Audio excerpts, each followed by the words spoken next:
Spoznaj inšpirujúce príbehy so zaujímavými ľuďmi. Relácia Fish and Chips ti prinesie množstvo zábavy. Túto reláciu s moderátorom Mettom ti prináša Štúdio SITA. Kráľovná reggae a dáma, ktorá vystupovala po boku Boba Marleyho. Mojou dnešnou hostkou je Marcia Griffiths. Hello and welcome. Thank you for having me. Okay, so Marcy, what brought you to music as a young girl? Do you remember the moment when you said, "This is my path"? Yes, that was a long time ago, 1964. I was just a young little girl, 12 years old, when I walked on stage for the first time in my life, on a big stage. So I went on stage that morning with Baron Lee and the Dragonaires, a popular band in Jamaica, and I performed one song, No Time to Lose.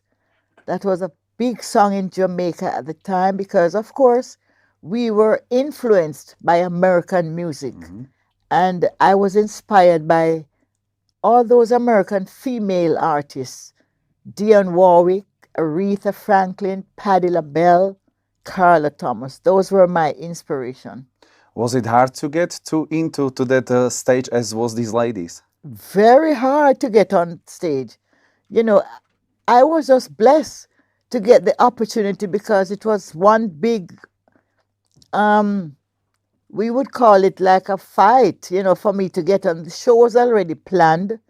And Philip James, it was from a duet, popular duet in Jamaica. He was the one who heard me singing and insist that I go on stage on Easter Monday morning with Baron Lee, but they were all against it. Do you remember your first stage where you've been performing? Yes, it was a Carib theater. Very popular theater, and they usually have Easter Monday morning concerts there.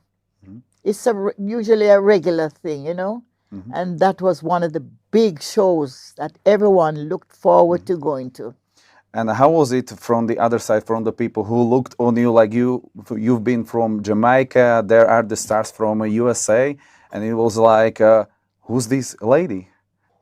No, of course, they were curious, you know, they were seeing me for the first time. And I was one skinny little girl weighing 99 pounds. So here am I, you know, before a huge audience, and I was so confident that I could do what I know I can do. So despite the obstacles that I faced that morning with the band, I managed to overcome, and it was overwhelming. Didn't you feel any stress at the beginning? No stress, no stress. As I said, I was very confident in myself. I knew what I could do. So I was more anxious to go and show them what I can do. So was there any ritual for you before the concert, before the first? Because so many people are like, I play in the band, and we are like, let's go, we can do it. Do you have something like this? Not really. It was a strong opposition for me not, you know, being there, going on stage from Drum Street. So despite all of that, I was still confident, and I wanted to prove to them that this person who introduced me, Philip James, I just wanted him to be so happy that I, you know, proved to them that they were all wrong.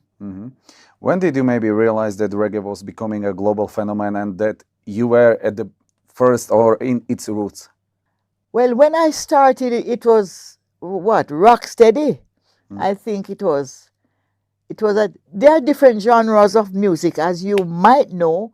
So when I started, we went from different transition from ska, rock steady, then into reggae.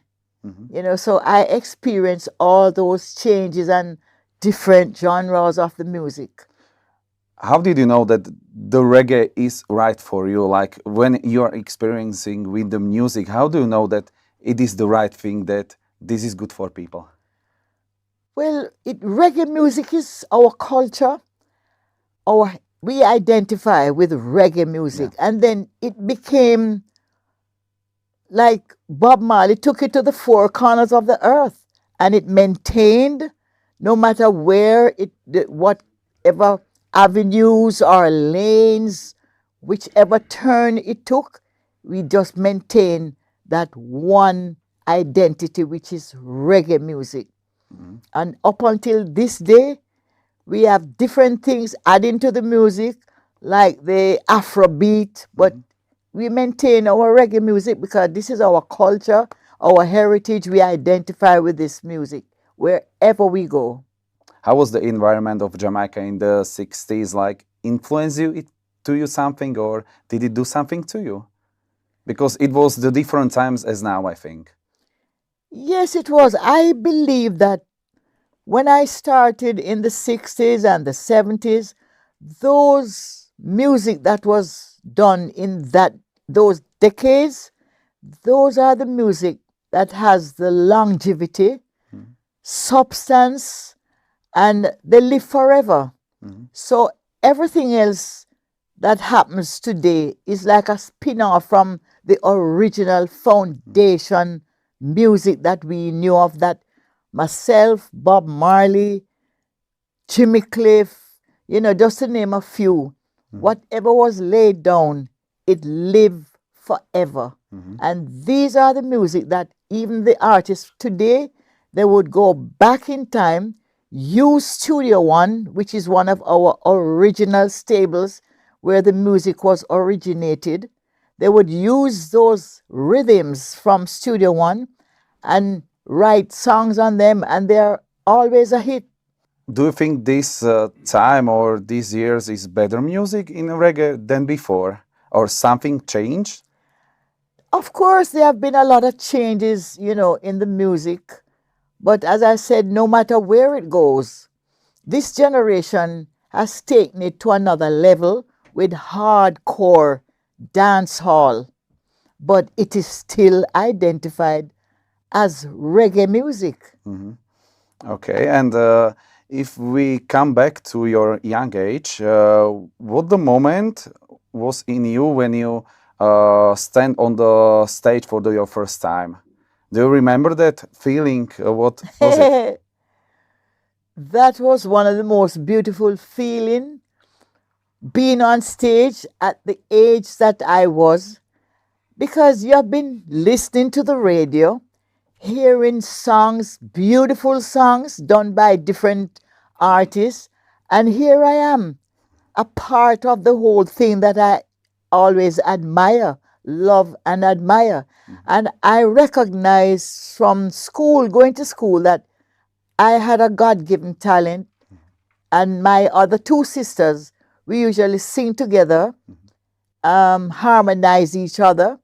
So when I walked into Studio One 1964, on the same day I performed, it was unbelievable that I'm in the stable meeting Bob Marley, Peter Tosh, Sister Rita, Ken Booth, and these are all foundation artists from Studio One. I usually say Studio One is where we all graduate. And did you feel more fear or a passion when you be on the stage? Because so many people can feel the fear, like from the people, about the minds, like, oh, what they will think about me. So what do you think about it? Or what you can tell to people that you don't need to fear? Or? No, listen, first of all, it's a male-dominated business.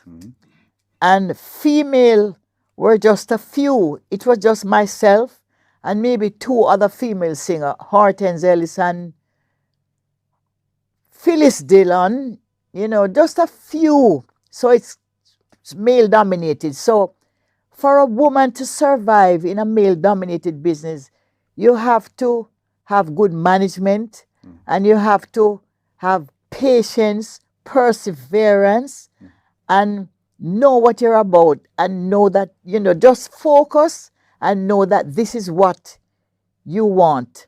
But luckily for me, when I met Bob Marley at Studio One, I had no vision, not even for myself, that I would have lasted until today. I had no vision that I would have been in this business, this male-dominated business, for so long. But thank God, when I started working with Bob Marley, that was when I realized that this music was much deeper, very serious. It's a responsibility that we have to mankind, because the most important thing in the music, which I learned from Bob Marley, was the message that we are sending to the world. And what was the difference before you've been working on your own and then you started with Bob Marley? Yeah, I started out as a solo singer originally, and at no time I ever relinquished my solo career. If I'm doing I3 with Bob Marley or Bob Andy and myself, we had a huge hit in England, Young, Gifted and Black, so I sometimes would tour with Bob Andy as well. So whatever I'm doing, I maintain my solo career at all times. And which of the moments in your career would you mark as a milestone in your life? Wow, there are so many. But I have a few highlights on my journey, my 60 years journey. There's few highlights like working with Bob Marley, that I could recognize how serious and how blessed I am to be a part of this music, because God calls upon the singers and players of instrument. And I believe that it's because we are the ones who can take the music to the four corners of the earth to teach, to educate, to uplift mankind, and to unite the world through the medium of the music. So I thought I was truly blessed. So that's one highlight, to have worked with him. And my next moment is to have inspired all the other female singers in the music. That's, to me, that's priceless. To, be an inspiration and a role model for the other young upcoming women in the business. You still want to tell to the other ladies, like, believe in yourself? Sure. They have to. If you don't believe in yourself, and, if you have a God-given talent and you know that you have an aim in view and you just focus, and next thing is to have good management. For a woman in the business, management is very important, because you cannot be a singer and manage your own affair. One is definitely going to suffer, and it's a business. You have to just think about what you are about, what you are here for. You go on stage and deliver your best performance, not thinking about the business, because somebody else is taking care. And then you get more respect as a woman when you have someone representing you. What difference between to be a man in that business and between to be the woman in that business? I am not sure if there's a big difference, because we are telling the same story most of the time, and we are still delivering music to the audience. So I don't know how different it could be. The man usually get more respect from, if he's dealing with a promoter on his own. So I try not to get caught up in dealing with a promoter. It's really not my thing. Management is very important. And when do you know that the management is right? Well, he has to deliver, and from experience. And of course, you're not going to take on someone who is not knowledgeable and have any experience. And even though you have to start somewhere still, but that manager has to be able to, show, someone like a Copeland Forbes, who has good experience with almost every artist in the business. Every single one, from Jimmy Cliff, Peter Tosh, they have to be experienced and can really cover a wide section of the business part. So you just think about going on stage and, delivering to your audience, and be happy about what you're doing, because your business is well taken care of. So that's great to have the right person. And I asked you about the milestone, and now maybe which of your songs are you personally most proud of you, if you think about it? Wow. Is there anyone? The most perfect one? Yeah. After 60 years in the business, it's not easy to have a one perfect song, you know. I have quite a few. I have songs that I dedicate to the women, you know, the sisters. And there are songs for different reasons, different meaning, different vibration, you know, different. They're just not the same. So there are so many favorites that I have that I could really talk about, you know. But the ones that I do, that I see connect with my sisters, who, you know, women are usually seen for their favors as the weaker vessel. I love when I see women embrace my songs, and I see that whatever the reason was that song was done for, it connects. You know, that is very, very important. And today in the music, we have quite a few sisters who are very strong, that I sometimes believe that they perform without managers because they are so firm. People like a Tanya Stevens and a Queen Ifrika, just to name a few. These sisters are very militant, and I really do admire them for the stance they take.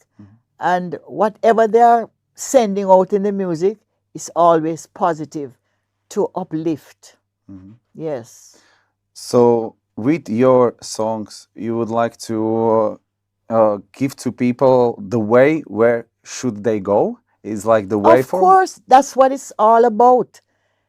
It's to teach, as I said earlier, it's to teach, to educate, to unite, and to uplift mankind. So the message is the most important thing in the music. We have to, it's not just for entertainment and for dancing. The message is what we bring, what we are sending. And we want to know that people are listening to the message, receiving the message. For example, there are many, many songs that I could sit here and name. Almost every song from Bob, every message in the music is being manifested in this time today. Everything. Okay, you spoke about the Bob, and which song was the best for you to do with him? Wow, everyone. Everyone. They had different message, different vibration, different energy, you know, and different people can relate to any song. Whether it's a love song or it's a militant song or it's a hardcore, you know, he was just there for the people. He was a voice of the people. And how do you get the ideas for the songs? Like, you know, for the people, for the world? Well, we are experiencing, we are seeing the lives of people. We are one people, one blood. So Bob sees a struggle and the pain and the suffering that people go through. And he would sing about it. You know, it's a comfort and a reassurance that we are not alone. Thank you so much. And if we are coming back to your beginnings, what was it like for you as a woman to break through in the predominantly male music industry of the 60s and 70s? The 60s, Oh, well, 70s. it wasn't easy, as I said, but for me, I think I was blessed because I met Bob Andy at that time when I started, and he is a great songwriter, a prolific songwriter in Jamaica. And he wrote all the songs I did at Studio One in the decade of the 60s. So he was there for me as a woman in the business, as a guide.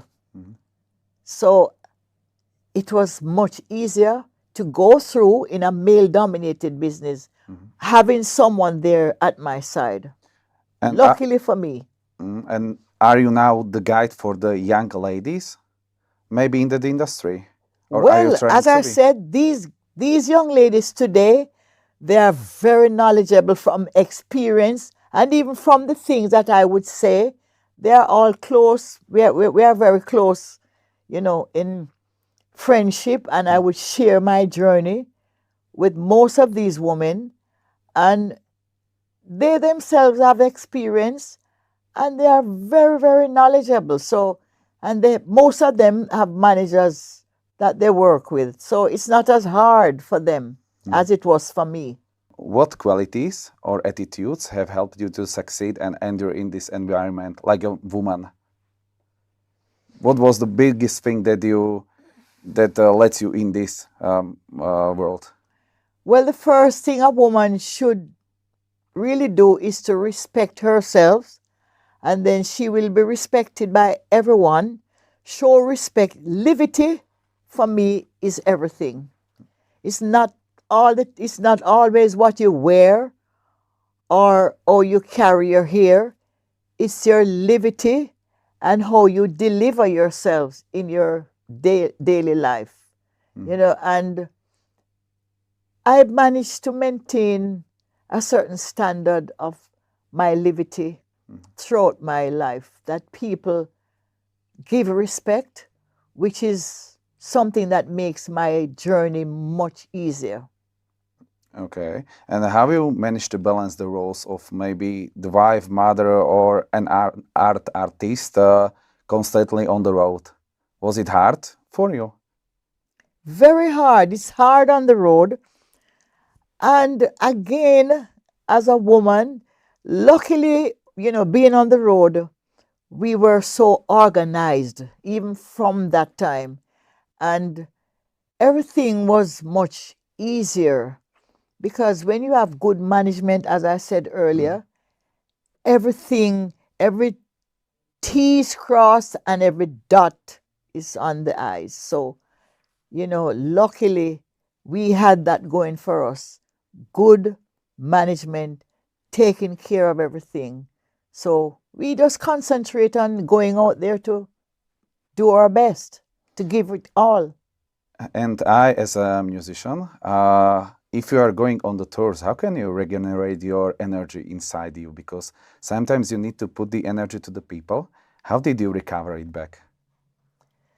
Well, energy is so important. And I look forward to the energy from my audience, because when they're sending that positive energy and that good vibration to you, you just send it back to them. Because I believe that I know when I go on a stage and I face my audience and the energy that I get and I send it back, I am instantly rejuvenated. No matter what was happening to me before, that performance rejuvenates me instantly, because energy is so important.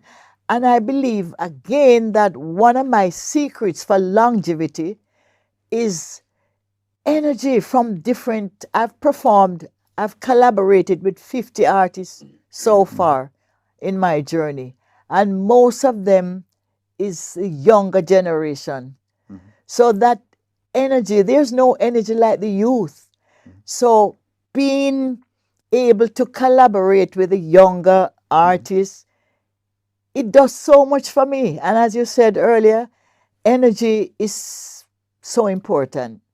So it's about the energy and about maybe the show, what you do on the stage. Was it before in your beginnings? Because when are now the artists on the stage, they need to make the big show, like I don't know, Rammstein or someone else. Was it like that before? Sometimes, or it was about energy and music? Sorry. Sometimes the audience. Well, as I say, I have to speak for myself. And for me, because of what I've done over the years and established myself, when I go out on a stage, I am so positive. very positive, and I connect easily with the audience. And, you know, it's a whole mental thing, you know, and this is something that I never had a problem with, because once you are going out with that clean, positive energy, and you know that you're here as a missionary on a mission from God, communicating to people, it's just something that I can't even explain. But for me, it's so easy. And how does it feel to be perceived as the queen of the reggae? And what does this title mean to you in a personal life? I don't even think about being, I've never said that out of my mouth once. But it's a wonderful feeling that people recognize your work. I didn't give myself that title, but I go along with it, you know, and I try to deliver and live up to my expectation. And maybe just one special question: what will you do if you cannot sing? Were you thinking about it? If I cannot sing, Yeah. I will not face an audience if I cannot sing.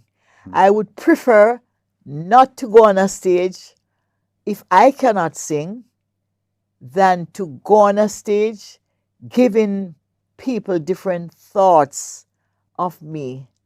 If I cannot deliver 100%, I prefer not to do it. That was just a question that comes to my mind. Yeah, But yeah, let's yeah. get back to the beginnings with Bob Marley. Maybe, do you remember the first time you met the Bob Marley? What was the moment like? That was at Studio One on the same day, Easter Monday, that I performed at Carib Theatre. When I walked in there, I saw this brother and Peter Tosh. Well, Bonnie Whaler, I knew from childhood days. So he was the only one I knew at the time. But these guys were just so very serious. They were militant brothers. They don't smile. You know, they were just very serious. So, you know, he had a personality like most politicians that I know. That personality will attract, but at the same time repels. You know, so you know your distance or how far to go with them. That's what I picked up from Bob. And was he more a mentor of you, friend, or a colleague maybe to you? Huh? What was he to you? Like a mentor or a friend or colleague, or He when was, you worked at with the him? time, I just saw him as a colleague in the music, and I knew that he was very talented, and he was someone that I really admired. And as time went on, boy, we did a collaboration together, Bob Marley and myself at Studio One, because I remember when I started recording there, Mr. Dodd, he wanted so badly for me to get a hit song that he had me collaborating with almost every male singer there, Free Eye, Tony Gregory, Bob Andy, Bob Marley, Owen Boyce, just about every male artist that was there. So Bob Marley and myself did a collab at that time as well. Okay. And is there anything you learned from Bob Marley that you carry with you throughout your life? Of course. He was the one who opened my eyes that the music was not just entertainment. I have never known or seen anyone that took the music as serious as Bob Marley showed. That was his life. Nothing came before his music. No money. He never cared about money. The music was his life. And this is what he wanted to send to the world, to the people. Just the music. He was very serious about the music. And if Bob Marley were alive today, what do you think he would sing about? Would his message remain the same, or would it evolve? I think it would remain the same because he was way ahead of his time, I think. I think he was 10 years ahead of his time. The things that he had vision in his, what he could see or what he could feel, a lot of people was not even aware. But he was way ahead of his time. And that's one of the reasons I think why his songs are so relevant today. How do you perceive the current reggae scene? What do you enjoy about it, and maybe what do you perhaps miss in the reggae music? I enjoy everything about reggae music. It's Still in these times? in this time, it's the heartbeat of the people. We usually say the drum and the bass, you know, like we have our bassman sitting there, Lloyd Parks. The drum and the bass is like an African, we identify with Africa with the drum and the bass. It's a heartbeat and it connects with the heart. And this is something that I look forward to. There's no way you can listen to the real, authentic reggae music and not move unless you have no soul. And I know the music touches the soul, and there's not a doctor in the universe can touch soul, but the music does. And do you think that today's generation of reggae artists still carries the same spirit as the generation of 70s? Not all in this generation. And this is the reason why we as elders and foundation artists in the music, we will continue to try and teach this generation or to show them the value of the music and how blessed they are to be a part of this music, that they can send message to the world. So if you are going to make a contribution to mankind and you're in the music, then the only way you can think about doing something positive and uplifting is to send good message to people, to teach them and to uplift them. So this is what we are still trying to do to this generation, to teach them that the most important thing in the music is the message. Music is life, and it's our only vehicle that we have to worldwide. It's our strongest weapon, the music, but we have to learn how to use it in a positive way. So you can change the spirit of the people, right? Most definitely. We have seen where music changed so many things. Even when Nelson Mandela was imprisoned, lot of artists start making songs towards the release of Nelson, because the music is word, sound, and power. And the word goes out, manifests, and it works wonders. So we are not realizing how powerful the message is. So this is what we want to pass on to this generation, because they are the people of tomorrow. So is it easier to change the spirit for the world when you are that famous as you are? Yes, because if we just persevere, continue to do the things that we know is right, to make a change. That's what we want. We want a positive change. And the music is all we have. It's our life. Music is life. I know that. I live with that. Yes. And if the people, like if you are famous and you know you do the steps, the photographers are everywhere, the news people are everywhere. Are you thinking about what to do every day and what to put to the people because you can change their spirits, or you're not thinking about that if you are that famous like you? Well, of course, because we are all in this thing together. I am here sitting with you now because you're another vehicle that is taking the music to another level. So we are all one family in this music business. So we are blessed. We are truly blessed. We need each other. I am singing, I am performing, but you are here to publish everything. So, you know, it's a family affair. Yeah, yeah. Yeah. And this year you are also playing at the Uprising Festival here in Slovakia. Yeah. And what do you expect from the Slovak audience, and what message do you want to leave for fans in Europe or maybe here in Slovakia? Wherever we go, we try to leave the message and a lot of love we deliver. And I'm sure the people can feel the energy and they can feel that positive vibration, which is what we are here to deliver. And everyone can respond to anything that is good. So we just want to leave love and blessings to our brothers and sisters on this side of the world. Slovakia. Yeah, Bratislava, and maybe you say ahoy. Ahoy, of course, to all my brothers and sisters. Ahoy. Mojou dnešnou hostkou bola Marcia Griffiths. Thank you that you've been there in my studio. Well, thank you for having me, and it's been a pleasure speaking to my Slovakians, brothers and sisters. Looking forward to seeing everyone at the show. It's going to be a musical upliftment. Everyone.